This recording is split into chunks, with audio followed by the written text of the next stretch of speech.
Iran ಮತ್ತು Israel ನಡುವಿನ ಯುದ್ಧದ ಬಿಸಿ ಜಾಗತಿಕ ವ್ಯಾಪಾರ ಮಾರ್ಗಗಳಿಂದ ಹಿಡಿದು ಭಾರತೀಯ ಅಡುಗೆ ಮನೆಗಳವರೆಗೂ ಜೋರಾಗಿ ತಟ್ಟಿದೆ. ಹೋಟೆಲ್ ಉದ್ಯಮ, ಆಹಾರ ಉದ್ಯಮಕ್ಕೆ ಈ ರೀತಿಯ ಅನಿಶ್ಚಿತತೆಗಳು ಹೊಸದಲ್ಲವಾದರೂ ಈ ಬಾರಿ ಎಫೆಕ್ಟ್ ಸ್ವಲ್ಪ ತೀಕ್ಷ್ಣವಾಗಿದೆ. ಗ್ಯಾಸ್ ಕೊರತೆ ಮನೆ ಹೋಟೆಲ್ ಮಾತ್ರವಲ್ಲದೆ ರಾಜ್ಯದ ಅತಿದೊಡ್ಡ ಡೈರಿ ಜಾಲವಾದ ನಂದಿನಿ ಬ್ರ್ಯಾಂಡ್ಗೂ ತಟ್ಟಿದ್ದು, ಹಾಲು ಒಕ್ಕೂಟದ ಬೇಡಿಕೆ ಪೂರೈಕೆ ಸರಪಳಿಯನ್ನ ಅಡ್ಡಪಡಿಸಿದೆ. ಬೆಂಗಳೂರಿನ ಕೆಲವು ಹೋಟೆಲ್ ಮಾಲೀಕರ ಪ್ರಕಾರ ಬೆಂಗಳೂರಿನಾದ್ಯಂತ ಹಲವಾರು ಹೋಟೆಲ್ಗಳು ತಮ್ಮ ಹಾಲು ಸಂಗ್ರಹಣೆಯನ್ನ ಸುಮಾರು 25% ಕಡಿತಗೊಳಿಸಿದೆ. ಈ ಕಡಿತವು ನಗರದಲ್ಲಿ ಕೆಎಂಎಫ್ನ ಮಾರಾಟ ಪ್ರಮಾಣದಲ್ಲಿ ನೇರವಾಗಿ ಪರಿಣಾಮ ಬೀರಿದೆ. ಸಂಜೆ ಹೊತ್ತಿಗೆ ದೋಸೆ, ಬಜ್ಜಿ, ವಡೆ ಜೊತೆ ಕಾಫಿ ಕುಡಿಯಲು ಗ್ರಾಹಕರು ಬರುತ್ತಿದ್ದರು. ಆದರೆ ಹೋಟೆಲ್ಗಳು ಹೆಚ್ಚು ಗ್ಯಾಸ್ ಬಳಸಿ ಮಾಡುವ ತಿಂಡಿಗಳನ್ನು ತಯಾರಿಸುವ ಪ್ರಮಾಣವನ್ನ ಕಡಿಮೆ ಮಾಡಿರುವುದರಿಂದ ಗ್ರಾಹಕರು ಹೋಟೆಲ್ಗಳಿಗೆ ಬರೋದು ಇಳಿಕೆಯಾಗಿದೆ.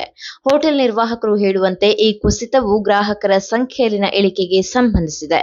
ಕಡಿಮೆ ಜನರು ಹೊರಗೆ ಊಟ ಮಾಡುವುದು ಅಥವಾ ತಿನಿಸುಗಳಿಗೆ ಭೇಟಿ ನೀಡುವುದರಿಂದ ಚಹಾ, ಕಾಫಿ ಮತ್ತು ಇತರ ಪಾನೀಯಗಳಂತಹ ಹಾಲು ಆಧಾರಿತ ವಸ್ತುಗಳಿಗೆ ಬೇಡಿಕೆ ಕಡಿಮೆಯಾಗಿದೆ. ಇದು ದೈನಂದಿನ ಬಳಕೆಯಲ್ಲಿನ ಇಳಿಕೆಗೆ ಕಾರಣವಾಗಿದೆ. ಯುದ್ಧ ಪರಿಸ್ಥಿತಿಯು ಸ್ಥಳೀಯ ವ್ಯಾಪಾರ ಚಟುವಟಿಕೆಗಳ ಮೇಲೆ ಪ್ರಭಾವ ಬೀರಲು ಪ್ರಾರಂಭಿಸಿದೆ. ಅದರಲ್ಲೂ ಬೆಂಗಳೂರಿನಲ್ಲಿ ಇದು ಹೋಟೆಲ್ ಕಾರ್ಯಾಚರಣೆಗಳಿಗೆ ಮತ್ತು ಹಾಲು ಸೇರಿದಂತೆ ಕಚ್ಚಾ ವಸ್ತುಗಳ ಬೇಡಿಕೆಯನ್ನ ಕಡಿಮೆ ಮಾಡಿದೆ. ನೀವು ಸಣ್ಣ ಆಗ್ಬೇಕಲ್ವಾ? ಅದು ಒಂದು ಉತ್ತಮ ಆಹಾರದಿಂದ ಸಣ್ಣ ಆಗ್ಬೇಕಲ್ವಾ? ಪ್ರತಿದಿನ ನಮ್ಮ ಜೀನಿ ಸ್ಲಿಮ್ ನ ಯೂಸ್ ಮಾಡಿ ಯಾವುದೇ ಸೈಡ್ ಎಫೆಕ್ಟ್ ಇಲ್ದಂಗೆ ನೀವು ಸಣ್ಣ ಆಗ್ತೀರಾ.